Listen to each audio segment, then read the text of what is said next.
비랩의 수다쟁이 연구실입니다. 오늘은 지난번 조색카드 영상에 이어서 이번 조색카드 시리즈의 기본색으로 선정한 시넬리에 알료 PR81:1 오페라 로즈 색과 프라이머리 옐로우 계열의 알료를 조색하는 영상을 보여드리도록 하겠습니다.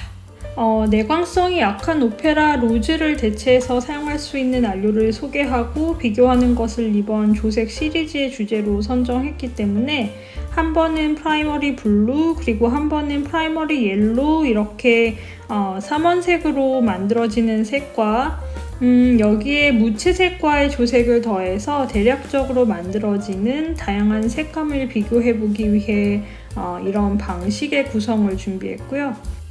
오페라 로즈를 대체할 수 있는 다른 알료도 마찬가지로 이렇게 3원색의 조색 구성을 보여드리려고 합니다. 지난번 오페라 로즈 색에 대한 이야기를 하면서 형광 핑크색을 만드는 로다민 염료에 대한 이야기를 들려드렸는데요. 오페라 로즈색에 대한 대본을 준비하면서 갑자기 마릴린 먼로가 떠올랐습니다. 마릴린 먼로 하면 떠오르는 대표적인 이미지가 지하철 환풍구 위에서 바람에 펄럭이는 흰색 드레스를 입은 모습인데요. 이 장면 이외에 더욱 유명했던 그녀의 상징적인 패션 이미지는 신사는 금발을 좋아해라는 영화에서 보여준 섹시하면서도 사랑스러운 핑크색 드레스라고 합니다. 그래서 핫핑크 드레스라고도 불리는 이 드레스의 옷감도 혹시 로다민 염료로 염색된 것은 아닌가? 그렇다면 이 드레스 색의 정확한 명칭은 오페라 로즈라고 할 수 있을까? 그런 생각이 들었거든요. 마릴린 먼로의 핑크 드레스처럼 조금은 야한 느낌의 진한 핑크색부터 아기용품에서 자주 사용되는 솜사탕처럼 부드럽게 보이는 베이비 핑크색까지 다양한 톤의 분홍색은 어느덧 현대 사회에서 여성성을 상징하는 색이 되기도 했는데요.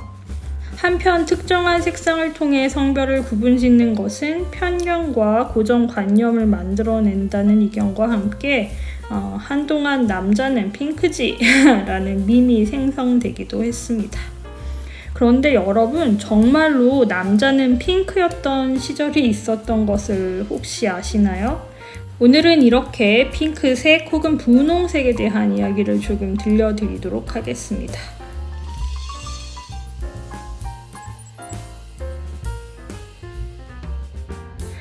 우리가 아는 분홍색의 색감이 자신의 존재감을 드러내기 시작한 시기는 14세기에서 15세기경부터입니다.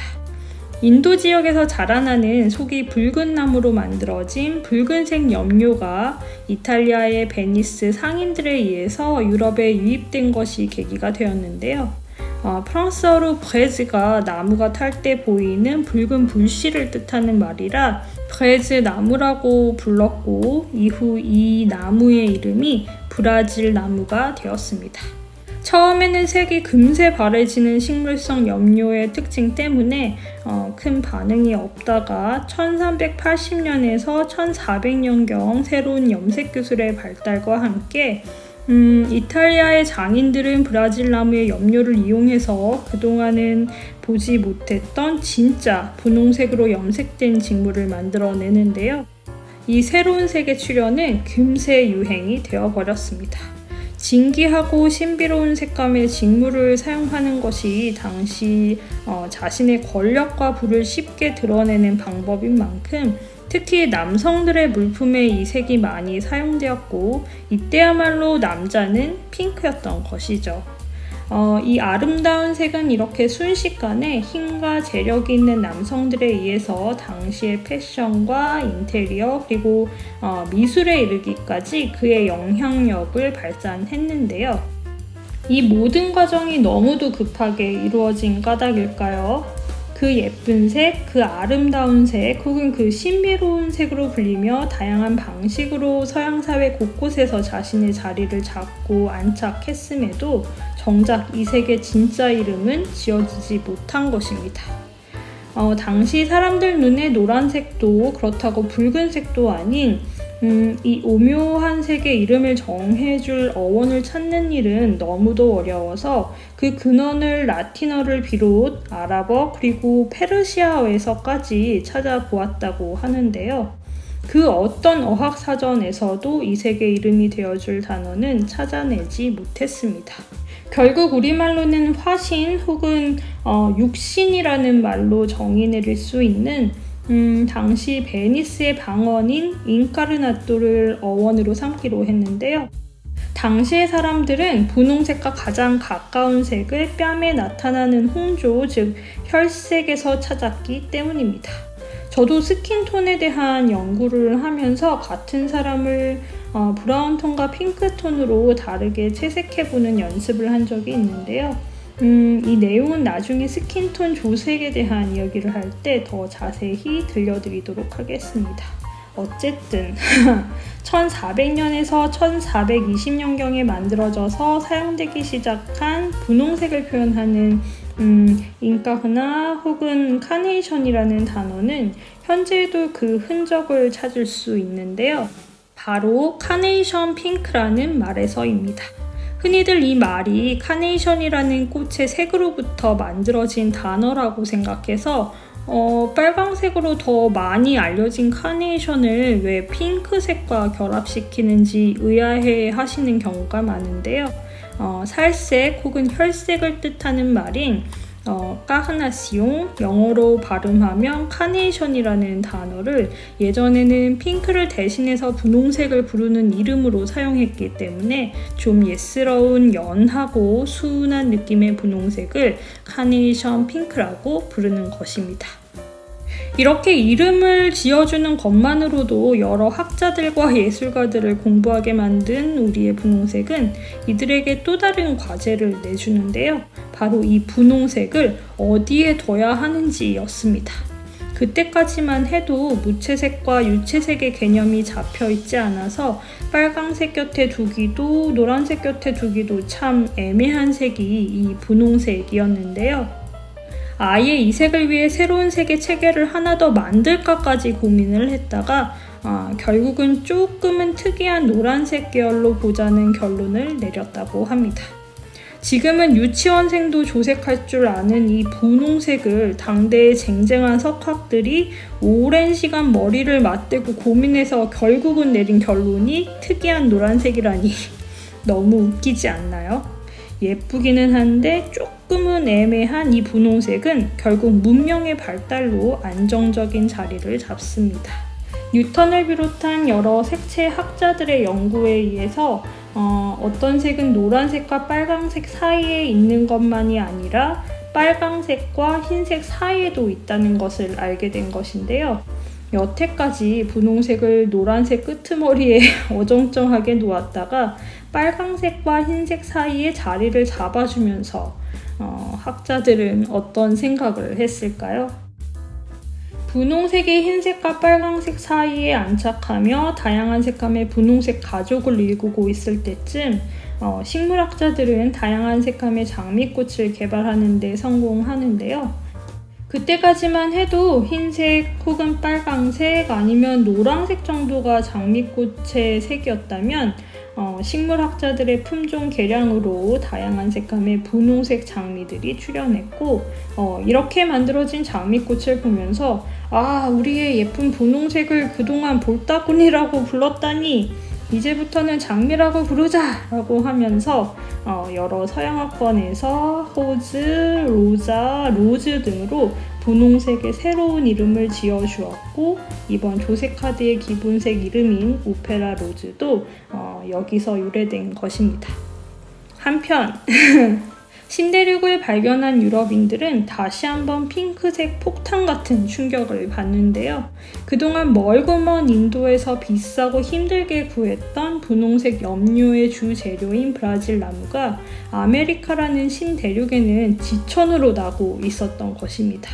이렇게 귀한 브라질 나무가 많이 자라는 땅이라 이 땅을 브라질이라고 불렀고 이 땅의 이름이 그대로 삼바의 나라 브라질이 된 것이죠.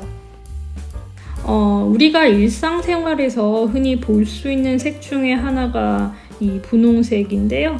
이 흔한 색에 얽힌 이야기가 참 스펙타클하죠. 그런 의미에서 스펙타클하게 오늘의 조색 이야기를 해볼까요?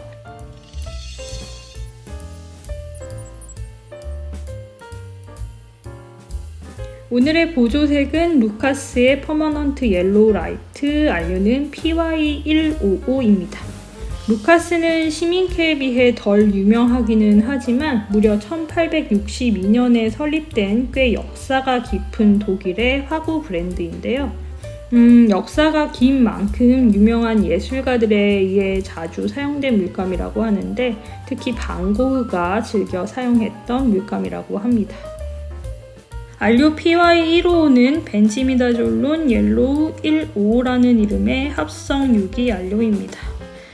밝은 톤의 녹색에 가까운 프라이머리 옐로우 색감을 만들고 발색이 잘 되며 채도가 높은 색을 만듭니다. 불투명한 편이고 내광성은 월등히 좋고 독성은 없는 안료입니다. 사실 PY155에 비해서 수채 물감을 만들 때 더 자주 사용되는 안료는 PY154 벤지미다졸론 옐로우 154인데요.